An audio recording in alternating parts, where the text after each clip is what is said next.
RCB की main team जो कारनामा आईपीएल के 16 सालों में नहीं कर पाई थी, उनकी विमेन टीम ने डब्ल्यूपीएल के दूसरे सीजन में ही कर दिखाया है। और आरसीबी फ्रेंचाइजी को उनकी विमेन टीम ने स्मृति मंधाना की कप्तानी में पहला ट्रॉफी जीतने में कामयाबी हासिल की है। आरसीबी के लिए एक हिस्टोरिक डे है। आरसीबी फैंस के लिए खुशी का पल है। आरसीबी को फाइनली एक ट्रॉफी नसीब हुई है इतने सालों के बाद, और वो भी उनकी विमेन टीम ने दिलवाई है। इसके लिए तारीफ करनी होगी स्मृति मंधाना और उनकी टीम की। पिछले सीजन में खराब परफॉर्मेंस के बाद इस साल उन्होंने अपनी गलतियों से सीखा। इस साल में भी, सीजन में भी उनके लिए बहुत सारे अप्स और डाउन्स थे। जब मैचेस बेंगलुरु में हो रहे थे तो उनकी टीम अच्छा कर रही थी, लेकिन जैसे ही डब्ल्यूपीएल दिल्ली शिफ्ट हुआ, उनके लिए कई हार हुए। एक टाइम पर उनका प्लेऑफ में पहुंचना भी मुश्किल लग रहा था, लेकिन उसके बाद जिस तरह से उन्होंने वापसी की, खासकर अपने ग्रुप स्टेज के आखिरी मैच में जिस तरह से उन्होंने मुंबई को इंडियंस को हराया, और एलिस पेरी ने जिस तरह से टीम को लीड किया, अकेले के दम पर उस मैच को जितवाया, उसके बाद से आरसीबी टीम में एक नया जोश भर गया और उन्होंने पीछे मुड़कर नहीं देखा। एक के बाद एक क्लोज मुकाबले में वो जीतने में कामयाब रही। उसके बाद एलिमिनेटर में उन्होंने मुंबई इंडियंस को एक बार फिर से हराया, और आज एक बार फिर से फाइनल मुकाबले में भी उन्होंने इस जीत को बरकरार रखा और पहली ट्रॉफी जीतने में कामयाबी हासिल की। उनके लिए एक ऐतिहासिक क्षण है। आरसीबी की टीम ने इस बार दिखा दिया कि वो केवल दिल नहीं बल्कि ट्रॉफी जीतना भी जानती हैं।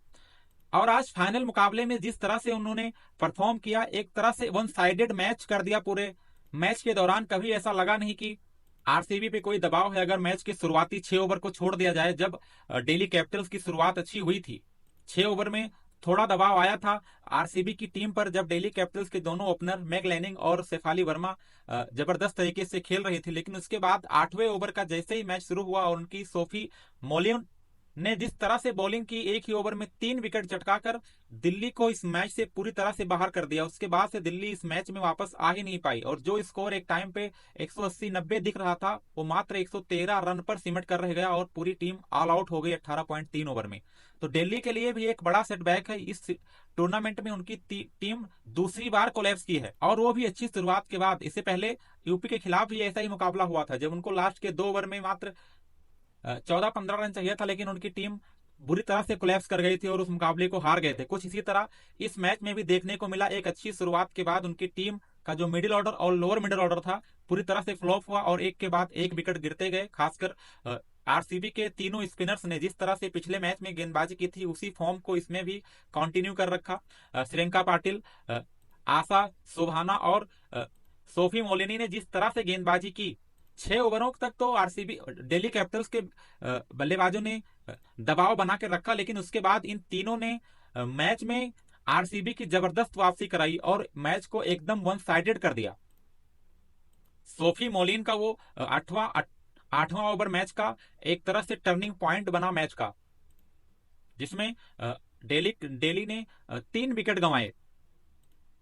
और उसके बाद आखिर में आके श्रीलंका पाटिल ने 4 विकेट लिए, मात्र 12 रन देकर, 3 ओवरों में 14 रन देकर। आशा सोभाना ने भी 2 विकेट चटकाए। तो इन तीनों ने मिलकर आरसीबी दिल्ली कैपिटल्स के 10 खिलाड़ियों को आउट कर दिया, जिसके बाद मात्र 114 रन बनाने थे जीत के लिए, जो कि ज्यादा बड़ा स्कोर था नहीं।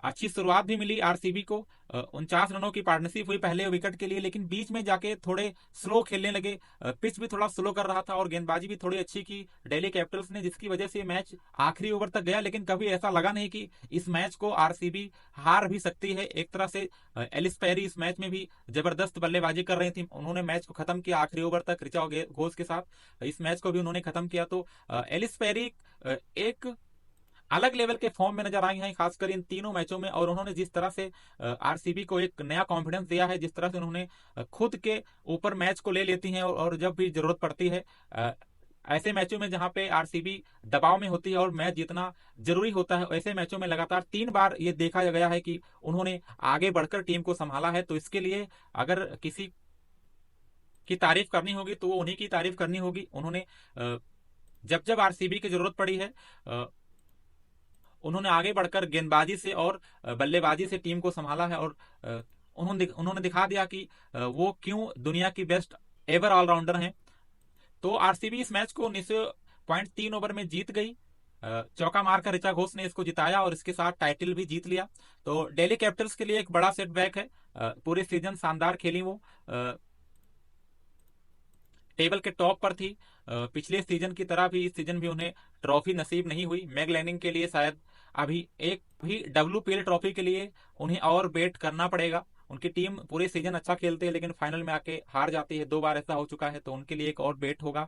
आज भी उनके पास एक मौका था, उनकी शुरुआत जबरदस्त हुई थी लेकिन बाद के बल्लेबाजों ने साथ नहीं दिया, जिसकी वजह से उनका स्कोर बड़ा नहीं हो पाया। जल्दबाजी में कुछ बैट्समैन जल्दबाजी में आउट हुए। एलिस कैप्सी ने जिस तरह का शॉट खेला, उसके अलावा कई और बल्लेबाज आउट हुए, जल्दबाजी में शॉट मारते हुए आउट हुए। तो जो उनका लोअर मिडिल ऑर्डर की दिक्कत थी अभी तक उतना एक्सपोज नहीं हुआ था, आज इसमें दिक्कतें सामने आई, तो वो अगले सीजन इसको इम्प्रूव करना चाहेंगे।